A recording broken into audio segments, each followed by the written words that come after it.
Hello again, and welcome to another episode of the Future of Funding podcast. Today's guest is Danutcha Singh, Managing Director of Souls Foundation in Malaysia. Hi, Danu. Thanks so much for joining me today. So happy to have you here as always. And I want to pass across to you to tell us a little bit about yourself, your background, what you're working on now, and something exciting that's coming up in the near future. Hi, Iris. Thank you so much for having me today. It's always an honor and always a pleasure to have an opportunity to converse with you. My name is Danutcha, Managing Director of Souls Foundation. Souls Foundation is a Malaysian nonprofit that works on providing education access for youth, for example, that are in technical vocational training institutes. We also do workforce development where we provide youth and young adults an end-to-end platform to get training, apprenticeships, and also secure jobs in the solar PV as well as electric vehicle charging station sector.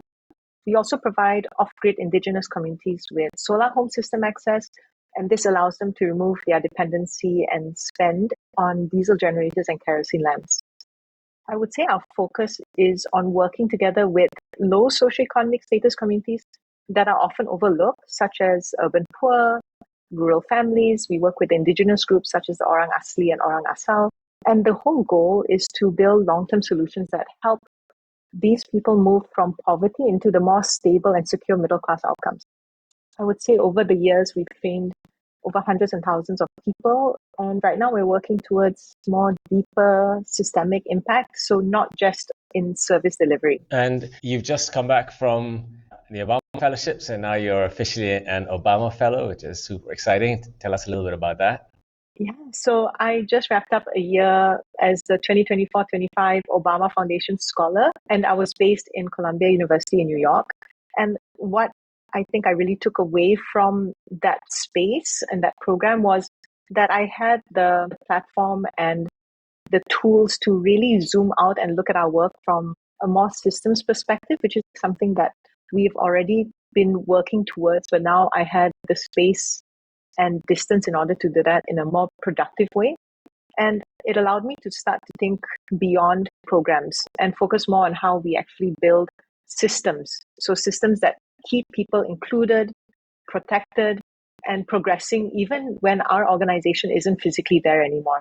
So I've just returned back to Malaysia a few days ago, and I'm moving into the next phase. I'm looking at designing community hubs with the team as well as with the communities we work with that would work and act as local centers of education, giving the communities that we're working with the access to basic needs and community governance based on an administrative model that links grassroots action with district and also state coordination. That's something that is in the pipeline and I'm excited to work on. That takes us into an interesting implication for Souls Foundation then, which is a change in how and what you raise money for, right? Yes, exactly. Will that impact the scale of funding you'll need to raise or just the nature of it?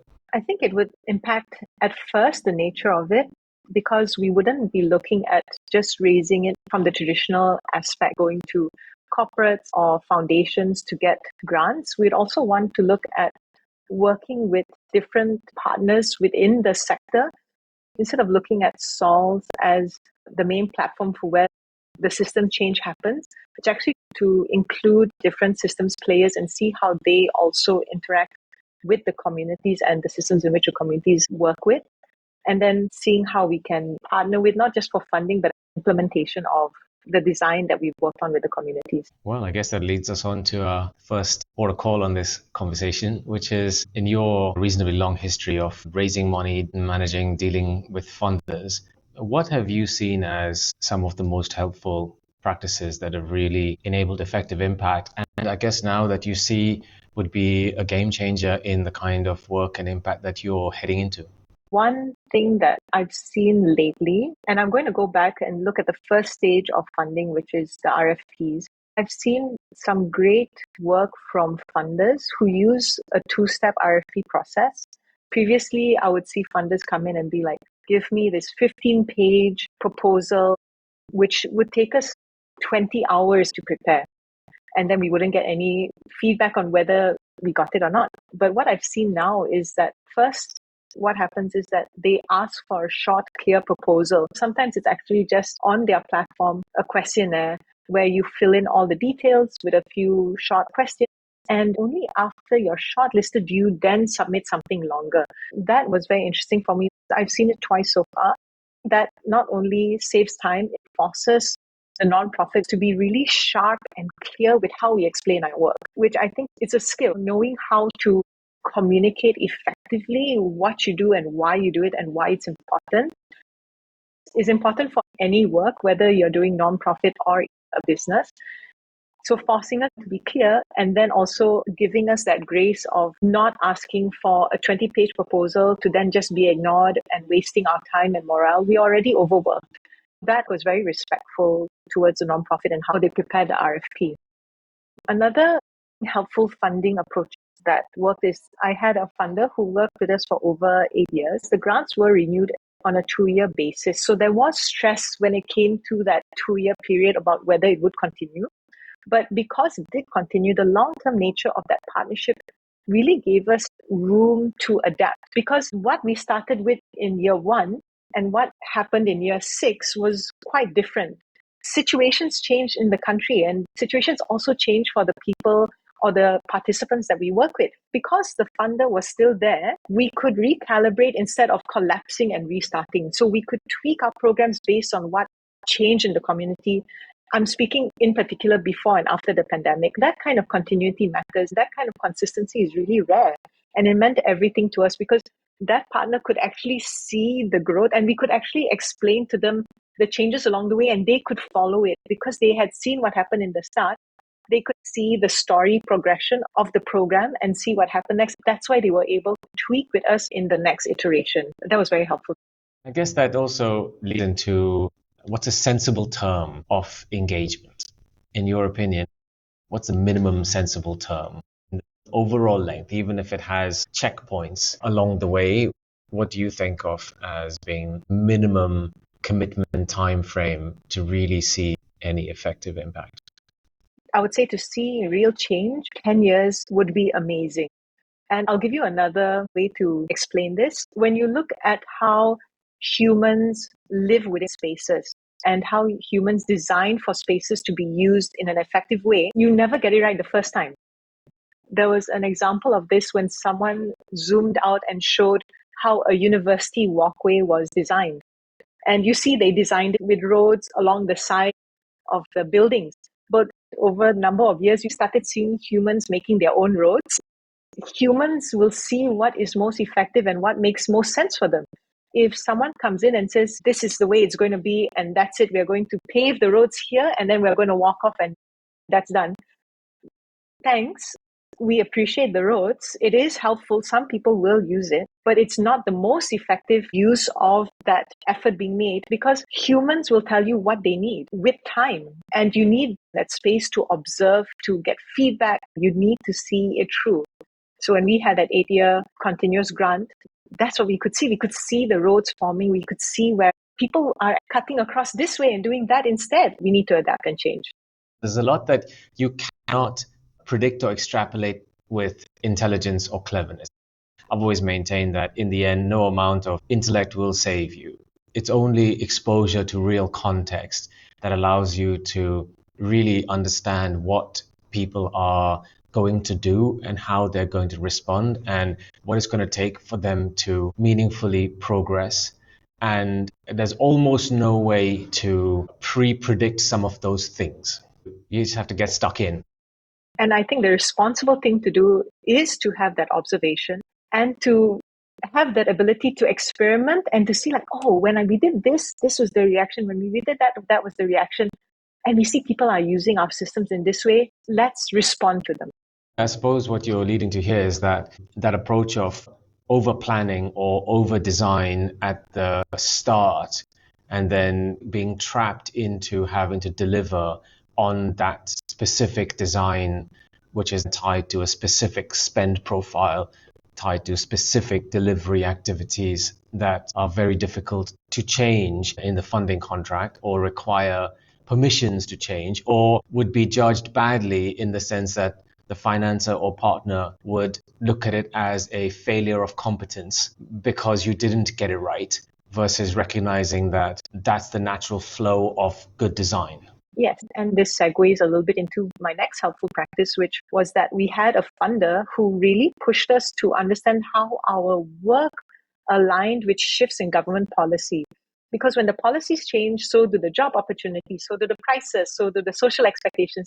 And that helped us design programs that fit with the wider economic direction of the country. It meant that communities that we were designing with and designing for weren't left behind. They could actually now be part of what the country was building. We could prep our communities to benefit from these changes rather than being left behind. So we really appreciated the strategic viewpoint that they had because it gave us that push to take that into consideration. We might know it on a subliminal way, but this helped us to really sharpen that kind of consideration as well.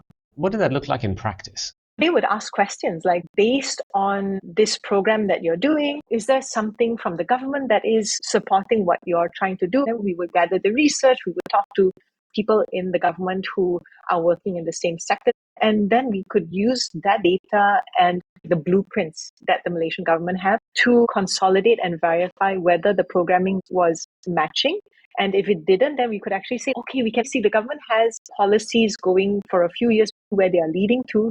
Let's make sure that we are making full advantage of the information we have to design and make sure the communities that we are working with are also aligned and can fit in with what they are trying to do. Otherwise, a lot of the communities we work with do not have access to economic opportunities that are coming because they don't have that foundation preparation, and we were able to design for that foundation preparation for them. But it's something that we were pushed. So here's where a funder is adding value by actively engaging with the solution design, as compared to the more traditional or more common paradigm of funders feeling like the good funder must be completely hands-off and simply trust the nonprofit, that the nonprofit knows best, and we as a funder, it would be wrong of us to try and interact or interfere with that process.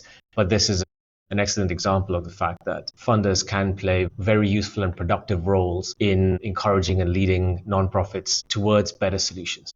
I completely agree. Sometimes when you're so much in the solution, I can understand on a instinctual level why something needs to happen, but it's very useful for us when a funder asks us a question. How does this look in this way? And you know what? It's great, and we should have that information. We should be able to show it to you. Thank you for asking. Let me get it for you. But it's not done in a way where you don't have this information, you're not getting the grant. It was very much collaborative energy. That's why we were able to build from that and actually make it work. Yeah, that's a great point. Did you have any others on your list? I have a few because I've worked with some really great donors.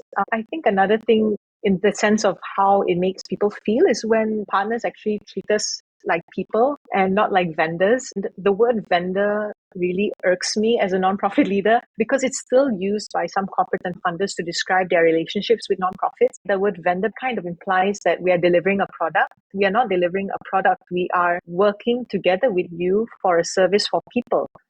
And also the word vendor kind of implies that you can order us around. That really ignores the experience, the local knowledge that we bring. I've had very good funders who treat me and the team like friends, like people. And that also helps us to have a lot more open conversations. We had one donor who actually baked into the design of their grant team development. So they gave us access to consultants who were neutral third parties. That means they were not consultants that were working in the team of the funder, and they gave us full access to them. We had a number of hours per month that we could access these consultants. That gave the team the opportunity, the flexibility, and the platform to speak honestly about roadblocks. So this helped our team to grow, and that really gave them the confidence. We have someone who I can just turn to and ask. That design of having a neutral third party to speak to us, it incentivizes us to have that working feedback loop. Yeah, support being baked in alongside the money, as compared to the more historical traditional position where you would be given money to go and pay for your own support. That used to be how it was. And certainly in my experience, and I wonder if you can corroborate this, is that really works out well because the cost proposition is typically relatively much higher than anything else that nonprofit has purchased. So you can end up in a position where if you're the non-profit making those choices to have to pay for expertise, it becomes very difficult because it looks very unbalanced on your books relative to everything else that's going on. Exactly.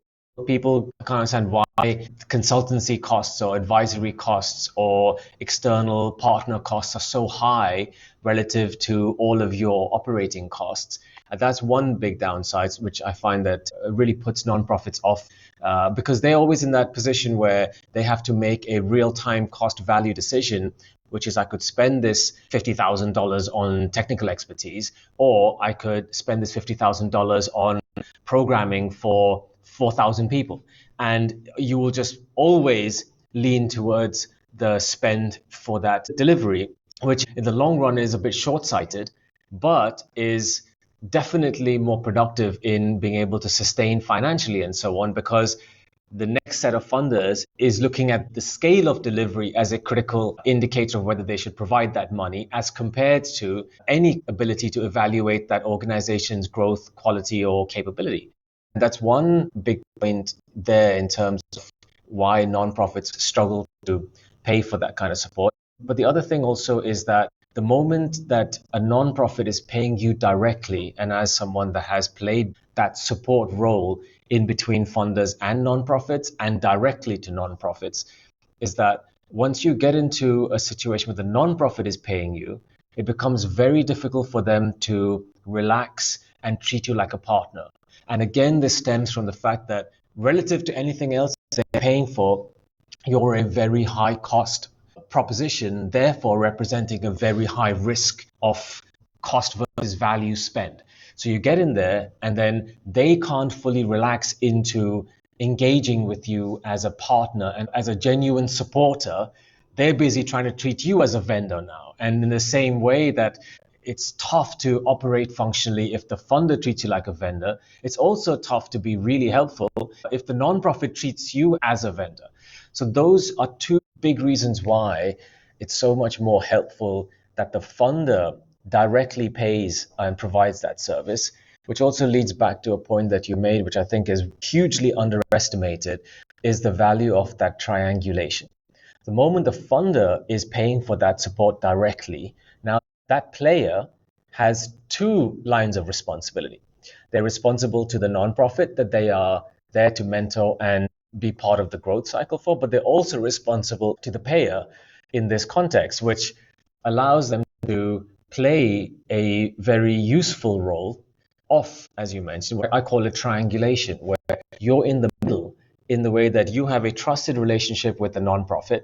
The nonprofit can get to a place where it can tell you a bunch of stuff that it doesn't have either the airtime or the opportunity to tell the funder directly. And now that person in the middle is able to then pass it up and bring pressure on the funder, who is typically treating them as a partner rather than a vendor. Because a funder is paying you for a service that they are almost glad that they've got you as one of their mentors or advisors, your relationship with them is very different the relationship they have with some of their nonprofit organizations, which gives you a lot of power and opportunity to advocate on behalf of the nonprofit, and vice versa. You are in a position to really help the nonprofit understand the funder's position.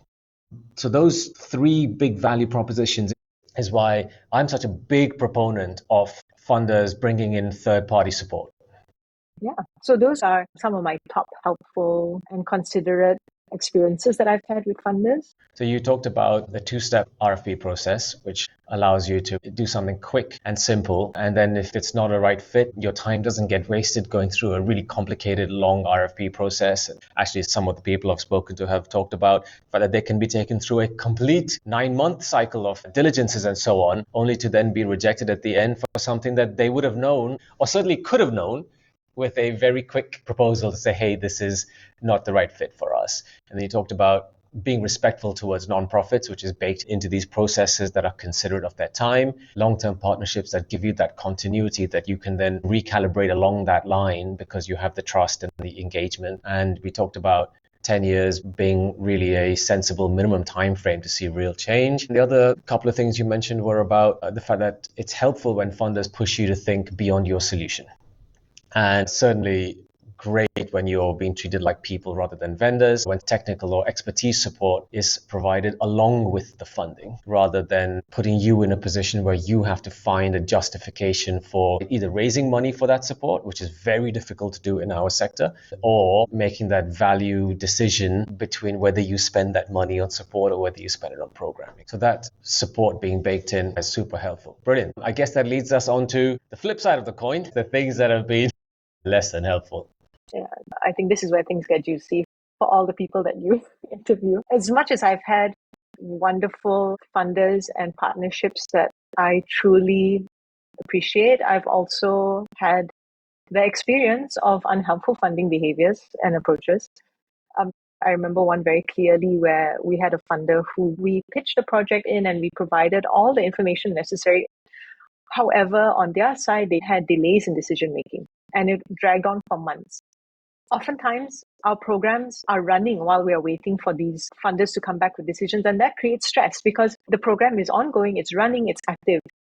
Our team is on the payroll, they need to get paid, we have operational costs. That creates a lot of stress for us because are we planning for the funding to come in? Are we planning to shut down the program or reduce the scope of the program? What are we doing? Because we're in this limbo purgatory state that is very stressful. Do we dip into our savings or do we pause the program? Do we dip into our savings is very ironic because many funders don't want us to have savings in the first place, which is something I'll talk about later. But this delays in decision making cause a lot of stress for nonprofits, especially who have active programs in the pipeline.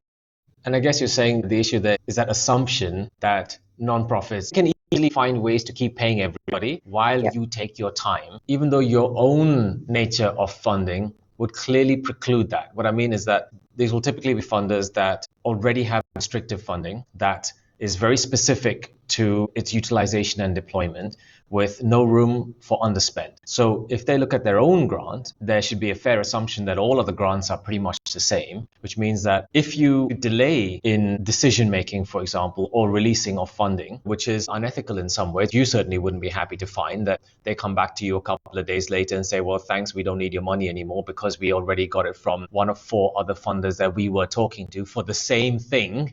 Mm-hmm. Because you took so long. Yeah, but we're not in a position to do that in terms of resourcing.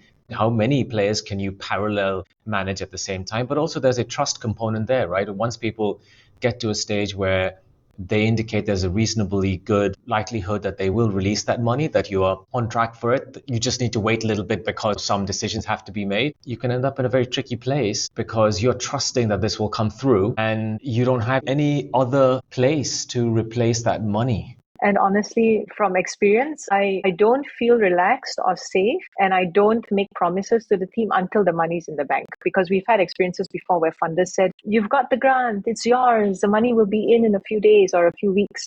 And then we'll start planning, preparing, getting people up to speed, and then suddenly telling us last minute, sorry, there's been a change of direction, or I'm so sorry that we can't do it now. Something happened on our end, you're not getting the grant anymore. And it's been devastating to the team who have already been planning, not only professionally, but their personal lives. And do you think that nonprofits should be able to hold funders accountable for things like this? I would love that to be true, and I do wish it could be. But I've never seen funders being made accountable in any sense. And that's something that I also have an issue with. And I think because we were talking about savings, so let me just quickly jump into that one point. There's a lot of times when, especially recently, I've seen funders tell us that you're not allowed to have any savings from the grant. For me, that's very interesting because when we prepare a proposal, we have our budget lines, but we are a nonprofit. As the program goes on and we are speaking to other vendors or people who are providing us with products or services in order to run our programs, we are going to try as much as possible to negotiate a better price or to get a discount. That's just the nature of it. And some people, because they know we are a nonprofit, they will tell us, for you, nonprofit price, I'll give you a different amount. And that is so wonderful for us because then we get a bit of savings. However, we are then told by the funder that you are not allowed to have any savings or leftover funds. Please spend every single cent. But the savings is so minimal that how am I going to spend it in a meaningful way that would actually provide impact for the people that we're working with? And I've actually had a funder tell me literally, We don't care, buy them pencils, spend everything. And I think that kind of budgeting mindset blocks long-term thinking and focuses on things that add no value just for the sake of spend it all. And this particular point actually brings me into what I wish could happen, but I'll leave that for later. But that's one thing that we've experienced. I also have a very interesting experience just in the past few days where I had someone reach out to me and asked for a RFP and gave me a turnover time of 5 days, in which there was one public holiday and a weekend, effectively 2 days to turn around. Eventually didn't get back to me with the information that I needed to prepare this proposal on time. When they did get back to me, I said, could you please give me an extension? It's impossible for me to do it for you in 24 hours. They provide me with the extension. But when I went through the RFP document, it was so confusing to me. There was no information that was meaningful for me to actually understand what was the budget requirement, and me asking for further information. I kept getting the same kind of brick wall of, please read the RFP. I did read the RFP. Multiple people on my team have read the RFP. We all don't understand what the budget lines are. It's so unclear. And because we just couldn't get the information, we just decided, you know what, with it being last minute, with the information not being clear, we are not going to be able to prepare a proposal which we would then feel proud to have our name behind. So we decided not to There's a go lot of with risk it. in that, though, Danu. It's not as much about being proud about it. It's the fact that if you do this too fast, there's a risk of harm in terms of the design proposition. The simple fact is that in that time frame, it's very difficult to be confident that you've costed it adequately. So effectively, there's a good chance that you rush into some kind of financial proposition which says we're going to deliver X, X, and X for this cost. And there's this kind of assumption that you should know exactly what your costs are for your delivery. Shouldn't you just be able to give it to us tomorrow? I think this is where people don't understand that you're not buying pre-priced products. You're buying custom programming that is typically trying to align some kind of coherent whole with your funding that has to be thought through properly before it can be costed in a way that doesn't put that organization at risk. So if you're a leader being rushed into these proposals, you're not entirely clear what you're committing to or what they're expecting you to commit to in terms of any of the outputs, outcomes, or financial aspects of it. There's a lot of risk that this short-termism confers onto the non-profit. So in this case, it's sensible that you backed out. A lot of non-profits, and certainly even in my experience, you feel pressure to just give them something. The trouble is you're then trapped into the something and the risk is all yours. Of course it is. And our reputation is on the line. And speaking of costing issues, another example of a discomfort or uncomfortable way of costing that we've had to deal with is when funders look at our budget lines, look at everything that we provided, and then they look at how many participants or people that we are going to be impacting. Let's just say we're impacting 100 with this budget line. What happens is then they'll say, okay, thank you so much. We will support 50 instead of 100, which is fine. But instead of then allowing us to go back and recalculate the budget for 50 people, they just chop the budget right down the middle and say that's what we're giving you for 50. That is not how the budget works, because are you saying that I pay the teacher that I hire 50%? Because that's how you're treating it. I mean, I can't pay half a teacher. I need to pay the full teacher to show up. That is 100% of cost, no matter if I'm teaching 100 students or 50 students. So because we were talking about costing earlier, I'm just giving an example of another very difficult way of costing. It's oversimplified. They don't give you the space to explain how the costing works. This is in direct contravention to how their own companies would price anything. Of course. I mean, this is a corporate, not a foundation. That's how they viewed it with that lens. And honestly, at that point of the discussion, because of the long drawn out proposal process and delays, we were just like, okay, we will figure out how we can get money from another source in order to be able to pay for everything according to how the actual budget is. But it was just an exhausting process. All the effort and all the time put in, we still walked away losing in a sense. So that was tiring. I also have an example of a practice which was very uncomfortable when we spoke to a funder at length about community-led design solutions. The funding leaders said that they were very excited to work with us, But when the people that were actually doing the work with the grantees came and spoke to us, we were quite disappointed because it seems that they came to us already having fixed ideas. Like, you are the servant and we are the master kind of mentality, and this is how it has to be done. And I felt there was a real power imbalance between the decision makers and the people executing the program. The decision makers might have good intentions, but the people executing the program for them with the grantees had a very different attitude when they came to the table, and it really left a bad taste in our mouth when we had to deal with them. That was not pleasant. I have so many. I'll give you a few more that I believe every single nonprofit would have experienced.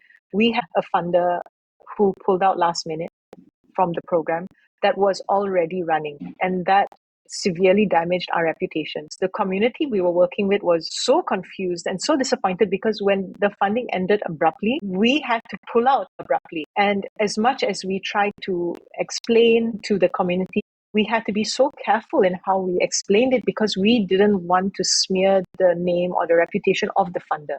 We didn't want to be the kind of nonprofit that, throws dirt on someone else. So we took the heat for it. But the best part is not only the community was confused and disappointed, there were other nonprofits that also worked with the same community. When we're in a community with another nonprofit, we try to make sure that whatever we do is a complementary for that other nonprofit as well. So when we had to remove ourselves, the other nonprofits were affected, and we had to take the full heat for a decision that we had no control over. Of course, did we try to talk to the funder, explain the situation, what the impact was going to be? We did, but they were not in the position to continue the funding. So that was something that What effect was did it very have on the upsetting. community? The first immediate effect was that they really lost trust in our organization. They were angry. We actually got emails from the community and from the nonprofit begging us to come back, and we couldn't. And we couldn't explain fully why. And what happened was then the community, it just slid backwards. So whatever progress we had made, because it stopped so abruptly and there was no transition for them, it just slid backwards into how it was previously, but maybe now even worse, because now they're like, how can I trust people who say they're coming to help or say they're coming to support? And when it's not convenient, they move out. So that was extremely painful. It damaged not only our reputation with the community and with the nonprofit there, it also damaged the community itself. We just didn't know what to do. We didn't have the funds to do any other intervention there. It happened many, many years ago, but even when I speak about it now, I have a very deep sadness because I just feel so sad that we had to do that to the community. This, I suppose, leads on to the aspect of the conversation that talks a bit about how these kind of practices make you feel, what impact it has on you as leaders, as teams, and as we just talked about, what impact it has on how communities feel. Yeah, I think whenever we have unhelpful funding practices for the team, they really feel demoralized by that. There's also a very high incidence of burnout. Sometimes people feel disillusioned and they leave. And when they leave, that's someone who we have invested in, we have trained up, who has been part of the system, who has institutional information or community knowledge that just gets lost. And I think I've mentioned this before, what happens to the communities, they feel abandoned, trust is broken. And something, especially with the communities we work with, for example, the indigenous peoples in Malaysia, the Orang Asli and the Orang Asal, trust is the foundation of everything that we work with them. Trustworthiness is the foundation of all human virtues. No matter what happens, trust is really there. And once the trust breaks, our name is damaged. Even though we didn't cause any issue, the mark is still on our name. So that's something that really hurts. And also, when there's these unhelpful funding practices, we don't have the space to innovate. When you're just trying to survive, there's no way to be strategic. This is where that 10-year timeline comes in, right? If you can settle into at least have reasonable confidence where you have a say in that. And when I say a say in that, I mean, even if those funds are released in tranches that are related to your achievement or your fulfilling of your commitments, at least you're still in control of that process. You know that as long as you fulfill your commitments and you do them well, you can plan forward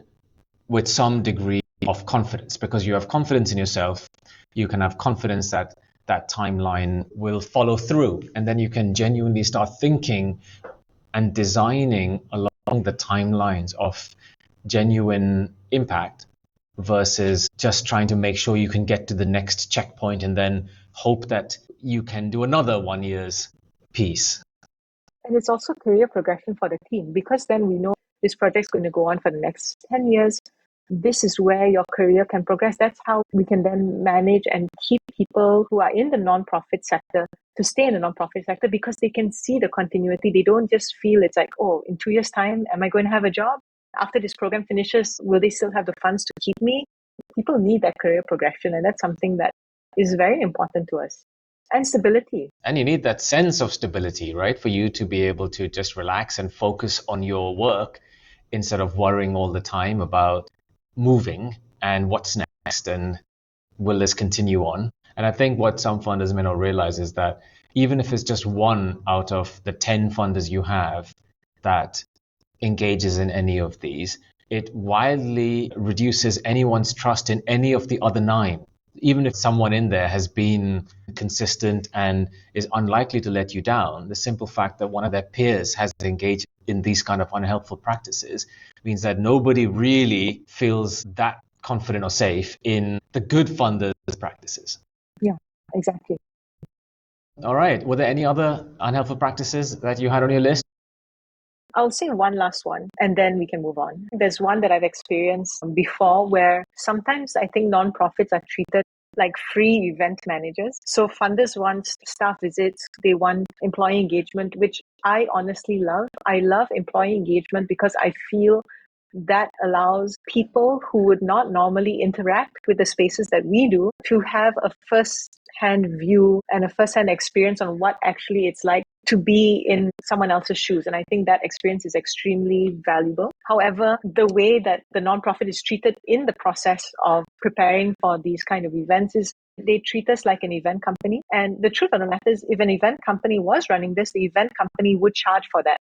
They would charge for the cost of the time it takes to prepare for the event, to call the vendors, to do these kind of things. But for a nonprofit, it's expected to be free. And we are doing this on top of our actual mission work, which is extremely tiring and draining on the team. We are juggling doing this free event management and we're trying to do mission work.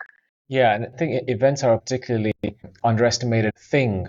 From the nonprofit's perspective, an event is a highly visible external thing. So it really represents huge amounts of risk for everyone and typically means that leadership gets involved as compared to almost any other activity.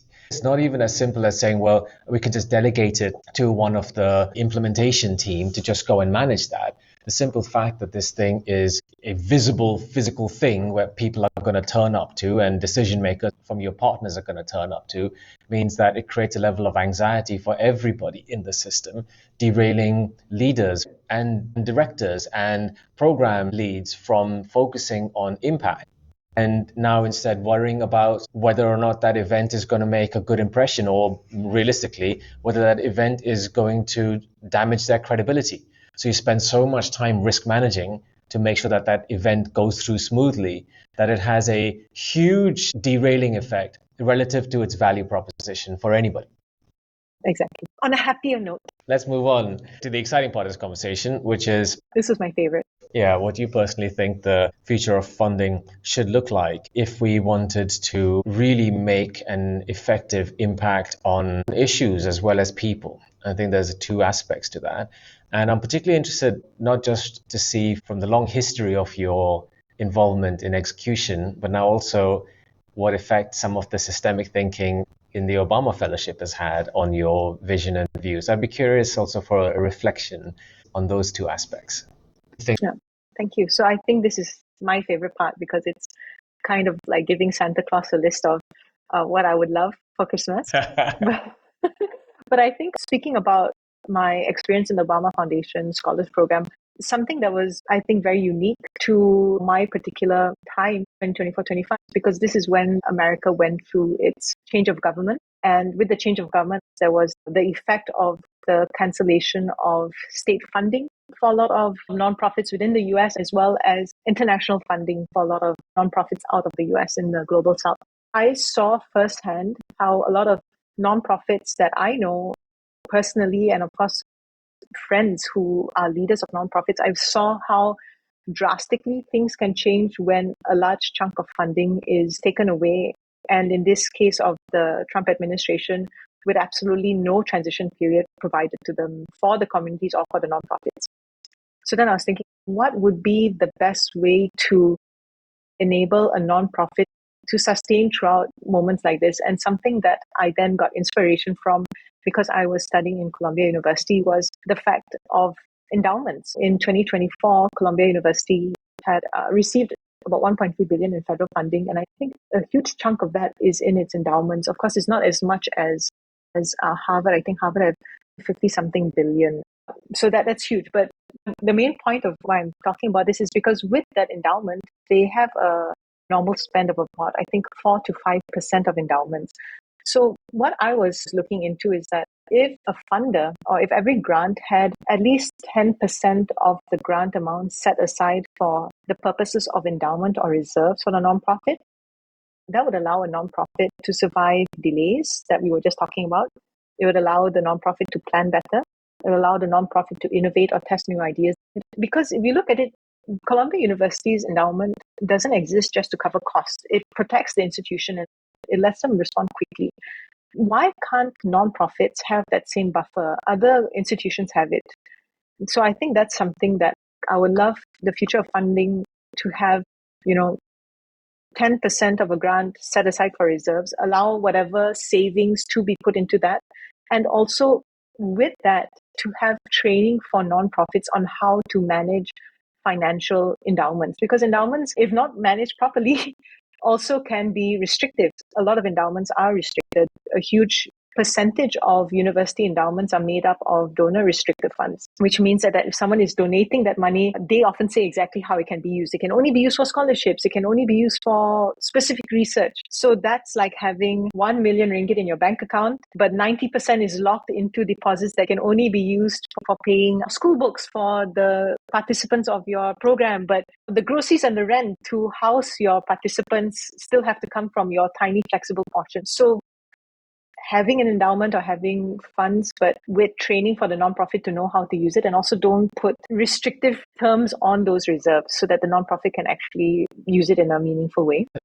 I think that's one of the most interesting ideas I've heard, which is that grants should come with a percentage that specifically goes into building nonprofit reserves. And that's an interesting one, because if we're talking about reserves, then that reserve is fundamentally an unrestricted reserve. It just goes into a pool that nonprofit can then manage. And there's an interesting piece there as well, which extends beyond the funder alone, which is what role that policy plays and what role funders play in challenging or enabling that policy at a state level to allow nonprofits to be able to financially grow and manage those reserves.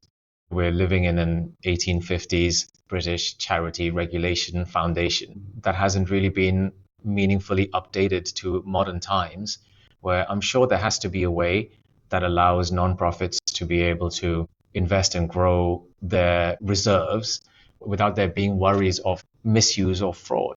As long as there are effective controls that prevent individuals from benefiting from or taking that money out, there should be no reason that a nonprofit can't utilize that money, because that's what I'm sure is happening with these university endowments, or certainly their reserves. They're not just sitting there in a bank account doing nothing. No, it's investments. Exactly. But we don't have that luxury yet, right? No, we don't. That's why I was saying these big institutions have, I think, either internally or externally managed funds. So that's why, depending on the year, their return for their endowment could change. And that's why they also have, I think, 4 to 5% per year standard on how much can be taken out for use. Because if they take more now, that could mean that in times when things get difficult and the markets go down, they don't have that stable amount that can be used. So that's why there needs to be financial training for a nonprofit in how to use these things effectively. Yes, because most grants do not in fact have any allocation for surpluses or reserves, while at the same time many funders actually expect nonprofits to have a minimum reserve of 3 months, 6 months, or sometimes 9 months, and they won't even release fundings unless you have those reserves. But their grants do not have any allocation for establishing, creating, or topping up any of those reserves. So this,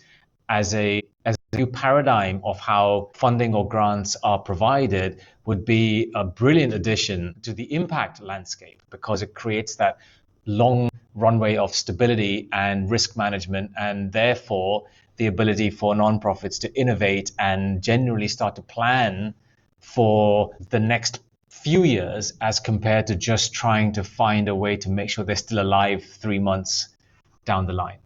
Yeah, exactly. I think it's so ironic that people expect nonprofits to have that runway, but wait a minute, you can't save any money from the grants. So it's interesting, and I think it would be so amazing if every nonprofit had a reserve, such as that dedicated pool of unrestricted funds that we could manage and grow with stability. And we're not talking about billions sitting in investment portfolios. Endowments are extremely restrictive. We are talking about something very basic: reserves that are enough of a cushion to survive late disbursement that we talked about, taking those strategic risks, helping us to hold steady during a crisis. We just went through it a few years ago. It's about giving nonprofits the same stability that we admire in corporates, in universities, in large institutions. That's something that we're talking about, because for institutions such as Colombia, their endowment is not a symbol of wealth. It's actually a tool for their long term planning. And there are rules in place. They only use 4 to 5% annually. And that's to make sure that if market crashes, they don't wipe out the support that they can give to future years of students. So it's managed carefully. And that's the key. That's that other parallel, right? Where you have reserves, and then, of course, ideally you'd have some endowments as well. But those endowments are typically a completely different vehicle, because they are highly restrictive in their application and are typically meant to exist in perpetuity, with a small percent that can be then utilized annually or whatever it is. Versus what you're talking about, which is the establishment of reserve funds that are essentially liquid, that can be used for those innovations and that sustainability and that stability, while being under board decision control versus being under endowment decision. And look at it, endowments are also a massive financial investment portfolio kind of thing, which nonprofits don't have the capacity or the ability to look into that at this point of time. We are just looking for reserves that you get some kind of income on the reserves, like a small percentage. So at least the reserves are working for us, growing, enabling us. But nonprofits don't have access to this type of thinking. And funding practices, like we just mentioned just now, block nonprofits from saving, from having these meaningful reserves.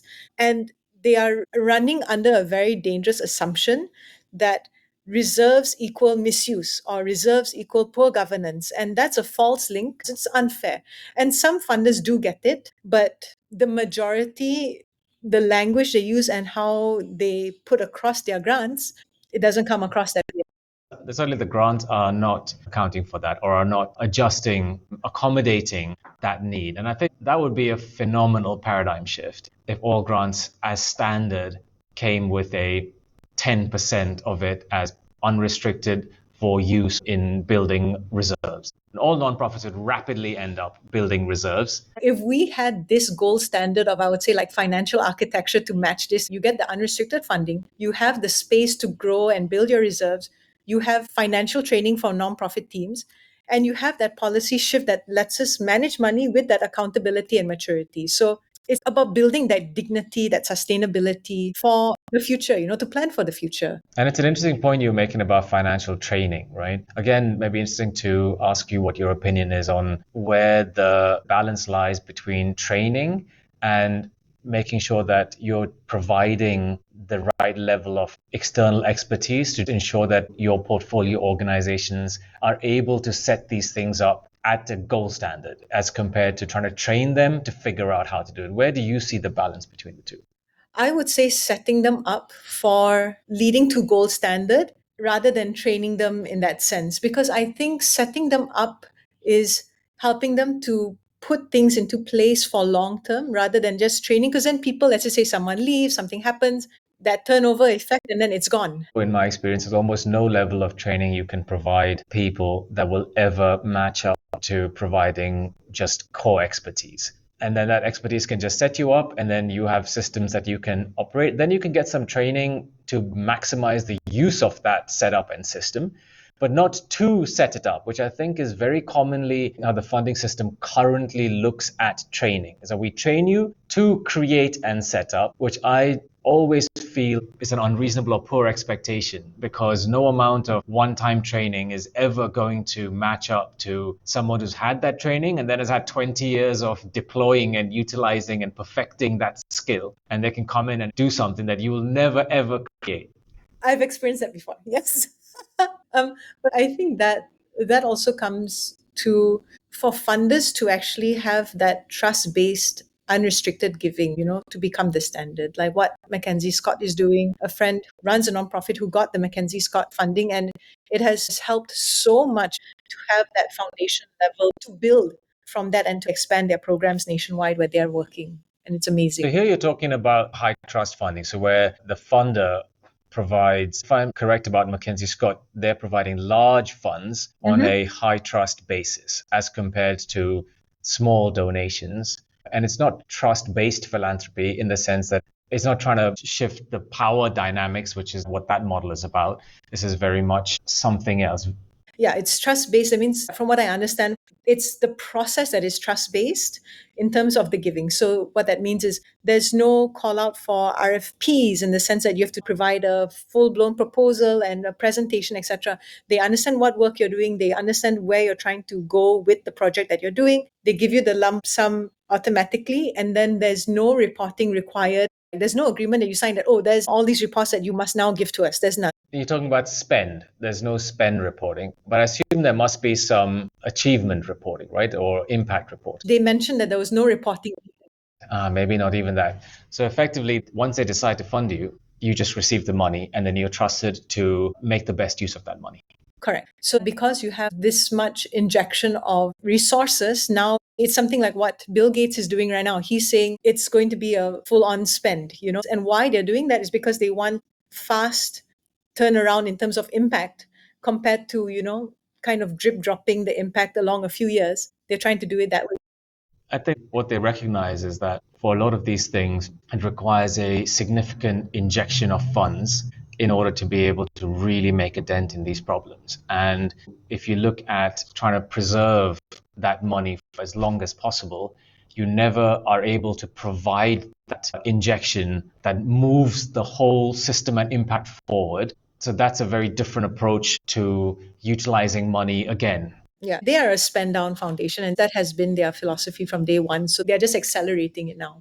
But yeah, so that's something that I was thinking of. And I would say maybe the last things on my Christmas wish list for funding, I would say that something that would be great to see is whole organization support being seen as normal, because a lot of nonprofits are working in high stress, trauma heavy contexts and needing that mental health support, the space to grow. I know we said training a few times, but that kind of just care and compassion for the team, not just focusing on deliverables, would mean a lot to the team, because then, like I said, it's not about us as your vendors. It's you seeing us as people and you respecting us as humans and building that relationship with us. And I think if someone told me, here's a budget line and this is for your team appreciation, whether it's mental health or this or that, so your team can go and get some support for themselves.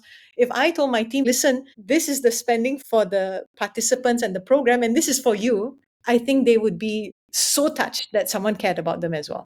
So I think those were some of the ones that I'm thinking of. Okay, so we have three key points in here, which is one is about funding that contributes to reserves as a standard practice, rather than just expecting reserves that they're not contributing to.